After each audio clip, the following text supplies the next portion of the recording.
Amigos de Ven, sígueme con Benji Monroy. Qué placer poder estar con ustedes en la tercera clase de nuestro curso de Ven, sígueme. Y este es el título del día de hoy. La palabra del Señor crecía y se multiplicaba. Vamos a abarcar, hermanos, los capítulos del 10 al 15 del libro de Hechos. ¿Qué está pasando en este momento? Es sencillo, es lo mismo que hemos visto en las dos clases anteriores. Jesucristo ya no está presencialmente con ellos, pero sí en el Espíritu. Sí está mandando a las personas a ministrar a los primeros cristianos y a los apóstoles, y están teniendo estos experiencias espirituales. De modo que hoy vamos a ver una historia impresionante del apóstol Pedro para con un centurión romano que se aplica y que se parece mucho a las historias de conversión que tenemos hoy en día. Sin embargo, miren lo que dice el manual acá. Durante su ministerio terrenal, Jesucristo con frecuencia rebatía tradiciones y creencias que las personas habían tenido durante mucho tiempo. Es decir, el pueblo judío, hermanos, vivía bajo las leyes de la ley de Moisés. Y todo mundo conocemos en Éxodo cuando el Señor le comunica los 10 mandamientos a Moisés. Durante todo ese trayecto se le fueron sumando, hermanos, otras muchas reglas, el cual hacían que a veces los corazones de las personas se alejasen del Señor en igual de que se allegasen más a Él. Y cuando Cristo viene a la tierra, hermanos, Él no vino a abrogar ninguna ley, no vino a quitar ninguna ley, vino a cumplir muchas de esas proyecciones que se tenían desde lo espiritual, desde el tiempo de Moisés hacia ese momento. Y mucha gente, evidentemente, amigos, veía a Cristo como un rebelde, como alguien que no vivía la ley de Moisés de manera correcta, porque Cristo, como lo vimos en el curso de Ven, sígueme, pues de vez en cuando, hermanos, sanaba enfermos el día de reposo, el cual no era permitido por la ley de Moisés.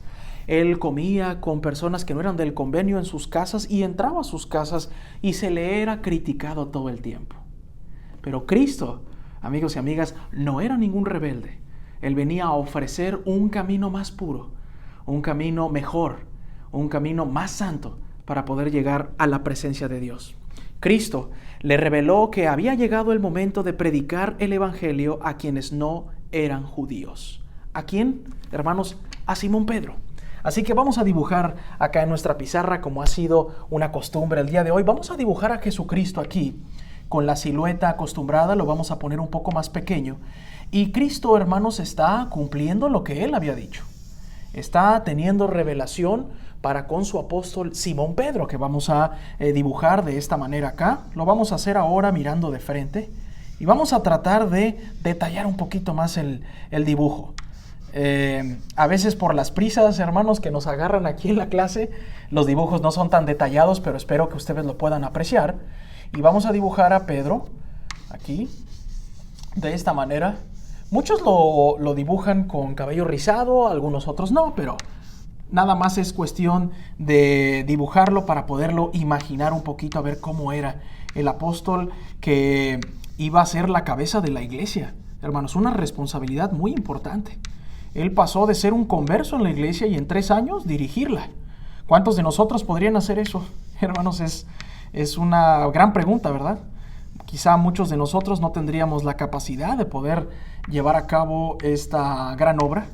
Pero aquí está, nuestro Simón Pedro del día de hoy. Está bien, una persona que pasó de ser un incrédulo, un pescador, a pasar a ser un creyente y un pescador de hombres, como lo había llamado nuestro Señor Jesucristo a él. Ahí está el dibujo, ¿ok? Y lo cerramos aquí así. Y nuestro Señor Jesucristo le estaba comunicando algo a Pedro, algo que iba a ser revolucionario para ese tiempo.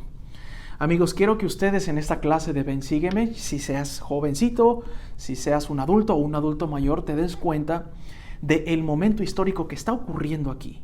Hay un momento de transición en el Evangelio y en la iglesia, un momento de revoluciones, un momento en donde habría que aplicar un nuevo camino, una nueva forma de predicar el Evangelio.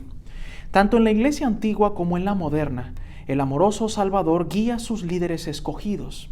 Nos cita aquí la escritura de Amós 3:7, que dice así: porque no hará nada Jehová el Señor sin que revele su secreto a sus siervos los profetas. Eso pasa en este momento y pasaba con Pedro aquí. De modo que la revelación, lo hemos visto, La revelación sigue siendo una parte fundamental en la vida, hermanos, de la iglesia de Jesucristo. El Salvador no se le reveló a un miembro común de la iglesia o a un niño.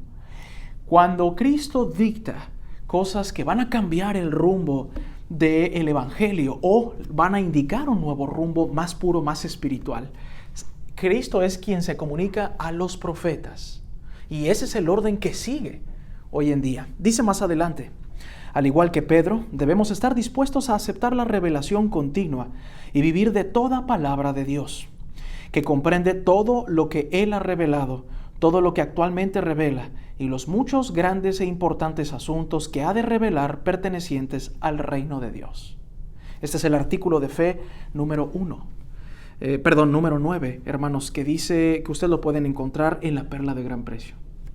Allí podemos ver, amigos, sin conocer todavía los detalles de lo que le está comunicando el Señor a Pedro, que el miembro de la iglesia común que está viendo esta clase, así como yo también, y todos los 17 millones de miembros de esta iglesia, tenemos la responsabilidad de recibir la revelación en el futuro de una manera correcta.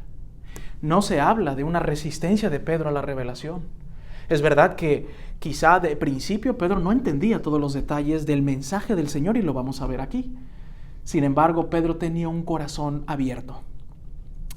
¿Cuántos de nosotros, hermanos de la iglesia, nos quedamos atrapados en un manual viejo? Nos quedamos atrapados en las 3 horas que veníamos a la iglesia. Nos quedamos atrapados en programas que han desaparecido de la misma para darle pie a Ven Sígueme, por ejemplo. ¿Cuántos de nosotros extrañamos el quórum de sumos sacerdotes? O las actividades que se hacían los sábados, o cuando se iba a la capilla los sábados y luego se regresaba al domingo.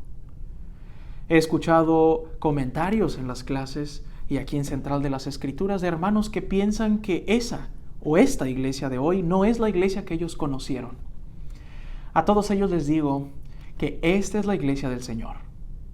Y si el Señor decide revelar otras cosas, otros detalles, un poco aquí y un poco allí, así como lo hizo con Pedro, hermanos, ¿quiénes somos nosotros para decir que no? ¿Quiénes somos nosotros para no adaptarnos? ¿Acaso Pedro se rehusó? ¿Acaso usted es Pedro? Si Pedro no se rehusó, siendo la cabeza principal después de la ascensión de Cristo al cielo, ¿quiénes somos nosotros para detener la revelación continua de la cual esta iglesia está fundamentada? Es interesante. Dice más adelante: Dios no hace acepción de personas. Durante generaciones, y esto es algo histórico, amigos, durante generaciones los judíos habían creído que el ser de la simiente de Abraham, es decir, descendiente literal de Abraham, significaba que la persona era aceptada y escogida por Dios. Vamos a dibujar aquí, hermanos, a un judío común. Lo vamos a dibujar con estos turbantes, de los cuales tenemos la ilustración que se vestía Noé, que se vestía Abraham, los grandes patriarcas, ¿verdad? Lo vamos a hacer aquí así. Y los judíos creían, hermanos, que eran un pueblo escogido y verdaderamente lo eran. Vamos a ponerlos acá. Y se me olvidó la barba, muy importante, es un símbolo hasta religioso por parte del mundo judaico por mucho tiempo, y lo sigue siendo para mucha gente. Lo vamos a poner aquí y vamos a poner una persona feliz. Los judíos habían sido escogidos por el Señor y durante mucho tiempo, hermanos, ellos eran los únicos que tenían el acceso al Evangelio de Cristo. Así el Señor haya llevado algunas colonias judías hacia otros lados del mundo o prejudías, como en el caso del hermano de Jared en el libro de Mormón. Así se limitaba la prédica del Evangelio en la mayoría de las ocasiones, hermanos, al pueblo del Señor. Dice el manual. Sin embargo, más adelante dice: consideraban a todos los demás como gentiles inmundos que no eran aceptados por el Señor. De modo que vamos a poner a otra persona que quizá no era judía. Lo vamos a poner aquí. Lo vamos a poner sin barba, con unos aretes, calvo, por ejemplo.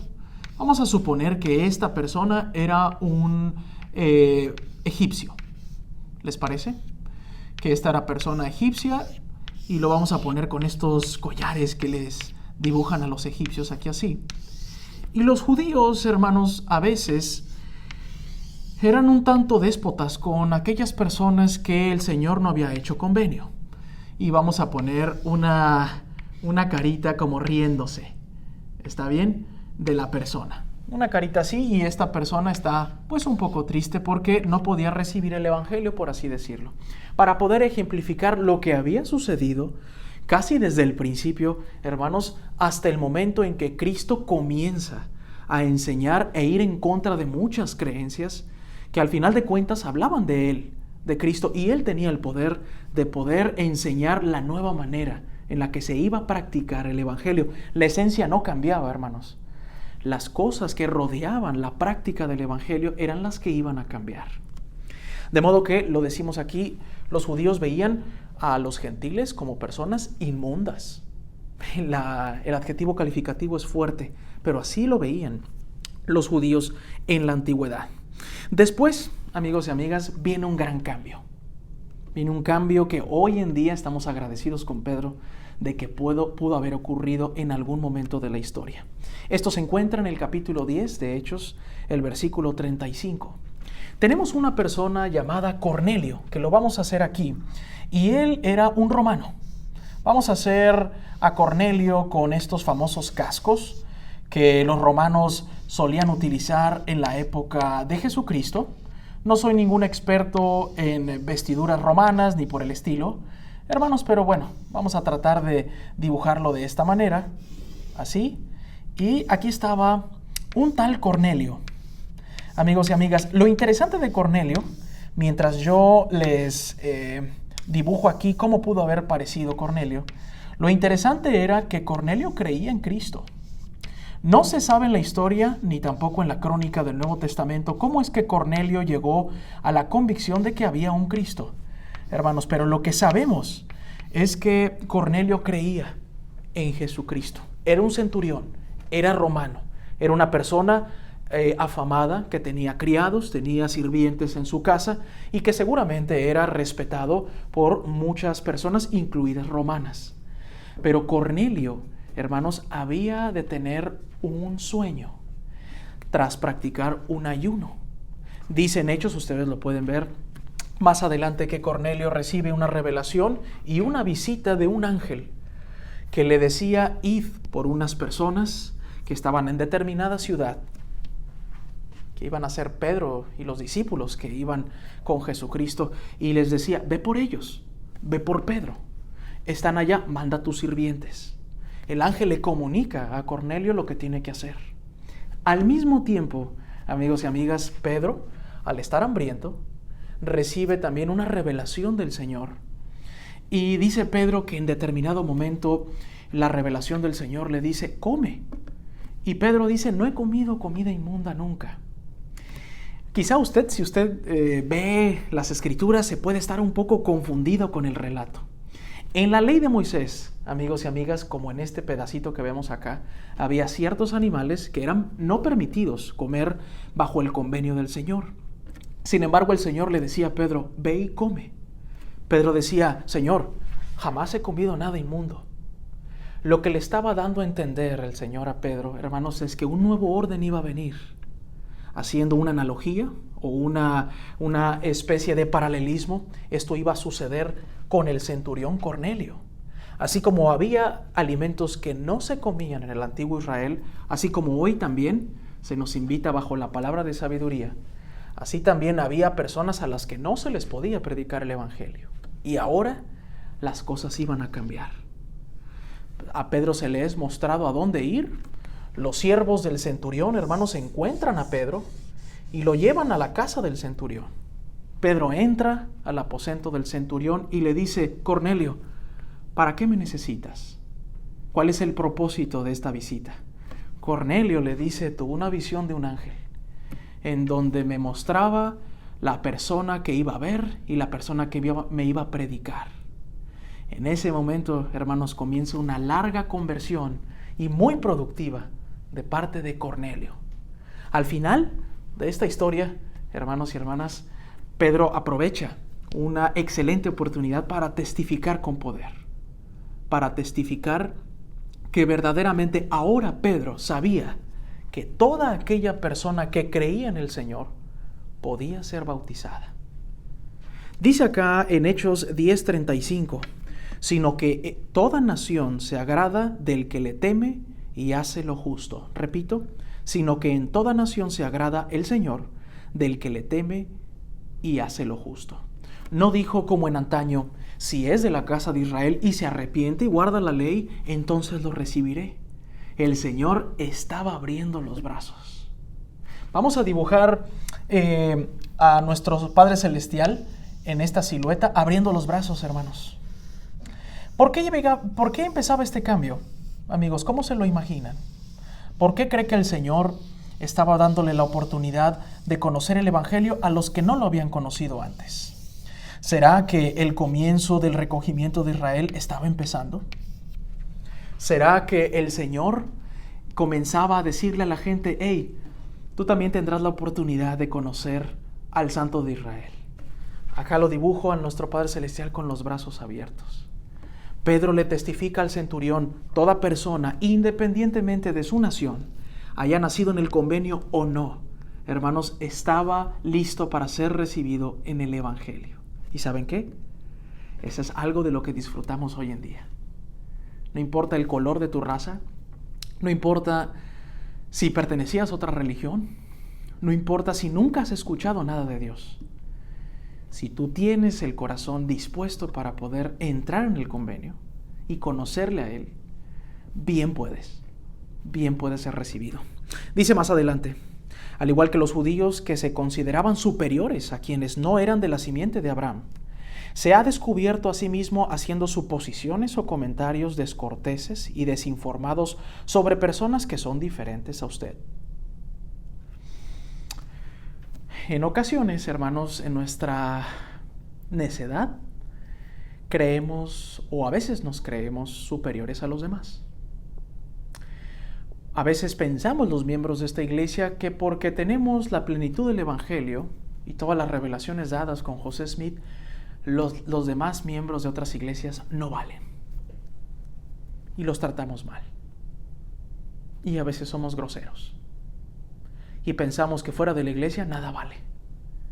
Y pensamos que el que no crea en el libro de Mormón es nuestro enemigo. Y pensamos erróneamente que si no creen en el profeta Russell M. Nelson hoy en día, entonces son personas que van a ir al infierno. ¿Y saben qué, hermanos? No es así. Ellos estaban mal.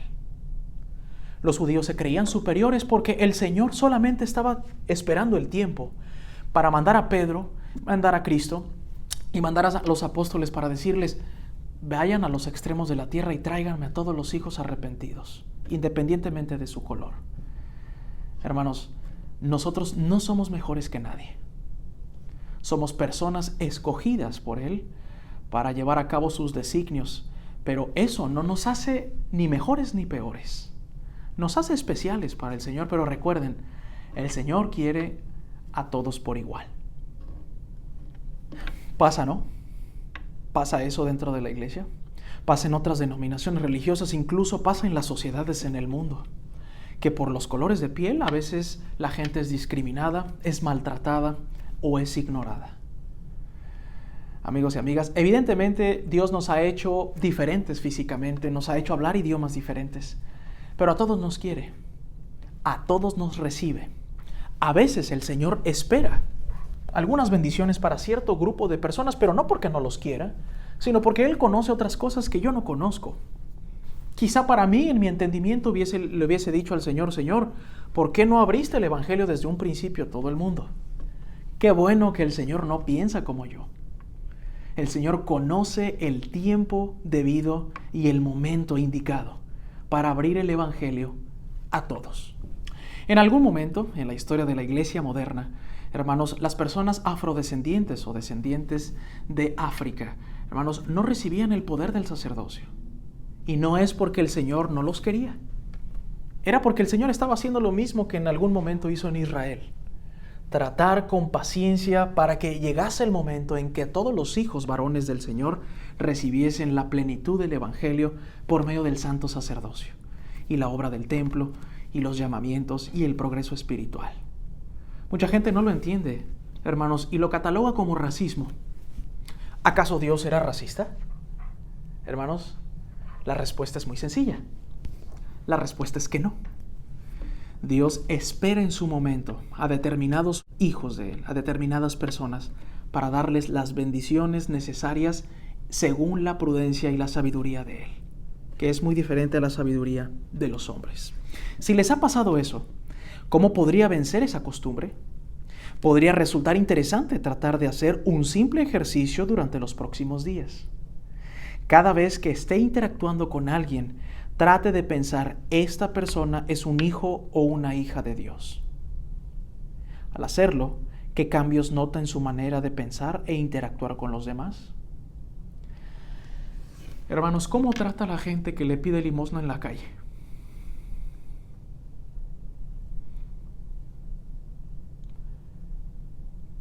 ¿Los mira mal porque están mal vestidos? ¿Los ve como hacia abajo porque están sucios? ¿Cómo trata a la gente que va llegando a la iglesia y no viene vestido con los códigos de vestimenta que tenemos en las capillas?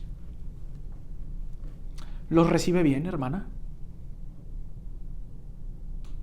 Si una persona llevó una vida difícil y trae su cabello pintado y viene perforado y viene tatuado y viene con un código de vestimenta diferente al que usted acostumbra a hacer, ¿usted lo saluda? ¿Usted lo saluda en la iglesia? ¿Qué va a hacer para cambiar eso? ¿Qué vamos a hacer usted y yo para ver a todas las personas como hijos e hijas de Dios? Esa es una gran pregunta. Dice más adelante, cuando Pedro vio la visión que se describe en Hechos 10, al principio tuvo dificultad para entenderla y dudaba dentro de sí, preguntándose qué sería. No obstante, el Señor le dio mayor entendimiento conforme Pedro lo fue procurando. ¿De qué manera le habla el Espíritu a usted? Si el Señor se comunica con usted, hermana y hermano, como lo hizo con Pedro mediante la revelación personal, y no entiende todas las cosas, ¿lo deja? ¿Lo echa en saco roto? Quizá lo anota en su diario o se lo platica a su pareja, lo comenta con alguien y quizá no vuelve a hacer nada más. Qué bonito sería, hermanos, ser como Pedro. No se quedó allí, porque ustedes van a leer en Hechos 10 y lo van a ver con varios discípulos y apóstoles del 10 al 15, que el Señor les daba indicaciones, pero no se las daba detalladas, hermanos, como a veces nos gusta a nosotros que se nos dé. El Señor esperaba que Pedro siguiese buscando al Señor para más instrucción y más sabiduría. A veces el Señor era muy alegórico y habla de un pergamino y habla de animales. Y Pedro se confundía como usted o como yo. Pero el Señor después da claridad y le dijo claramente lo que Pedro tenía que ser. Después dice acá, hermanos, y con esto vamos abrochando nuestra clase. En Hechos capítulo 11, 26 dice lo siguiente. Y se reunieron todos un año allí con la iglesia y enseñaron a mucha gente. Y los discípulos fueron llamados cristianos por primera vez en Antioquía. Vamos a poner la palabra cristianos acá. Y esta es una palabra muy fácil de entender, pues los cristianos son las personas que siguen y que creen en el Señor Jesucristo. Creer en el Señor Jesucristo quizá pueda ser algo palpable, algo alcanzable, pero seguir al Padre Celestial y a nuestro Señor Jesucristo quizá no sea tan sencillo. Tenemos aquí en la historia, en Hechos 11, hermanos, la primera vez que los discípulos de Cristo fueron llamados cristianos. Y ahora, en ese momento se escribiría una historia que iba a perdurar para siempre. La iglesia de Jesucristo, de los santos de los últimos días, es una iglesia cristiana, porque creemos en el Cristo. Es verdad que otros hermanos de otras denominaciones se autonombran cristianos y luego empiezan a dividirse en categorías. Pero todo aquel que sigue y cree en el Señor Jesucristo, bien puede ser llamado cristiano. Así que si a usted le preguntan, oye, ¿y su iglesia en quién cree? Usted puede decir con mucha seguridad y con valentía que creemos en el Cristo y somos cristianos. ¿Por qué es importante para usted el nombre de la iglesia? Para finalizar, en Doctrina y Convenio 115.4 dice lo siguiente. Porque así se llamará mi iglesia en los postreros días, a saber, la iglesia de Jesucristo de los santos de los últimos días. No es la iglesia de Pedro, no es la iglesia de Cornelio, no es la iglesia de los antiguos judíos o de ahora las personas que entraban al nuevo convenio. Es la iglesia de Jesucristo. Por eso los misioneros lo tienen en grande aquí en el pecho. Por eso los letreros son grandes afuera de las iglesias. Esta, hermanos y hermanas, ha sido la clase del día de hoy, esperando que usted pueda haberla entendido. Esto es lo más principal de la clase para que lo pueda entender un niño y lo pueda entender a un adulto. De forma de repaso, hermanos, aquí se construye una revolución en el cristianismo. Por primera vez en la historia, el Señor le revela a Pedro: ve por la gente la cual no había conocido el Evangelio, porque yo había permitido que así fuese, y ahora tráelos al convenio. Debe haber sido difícil haberse ajustado a esos cambios en ese momento.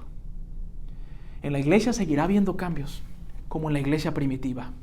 ¿Estamos dispuestos a recibirlos con los brazos abiertos? ¿Estamos dispuestos nosotros a aceptarlo con un espíritu de revelación como lo hizo Pedro? La revelación en esta iglesia es continua. La restauración no es un hecho aislado, hermanos, en 1820. La revelación seguirá permanente para siempre en esta iglesia. La pregunta es, ¿estamos preparados?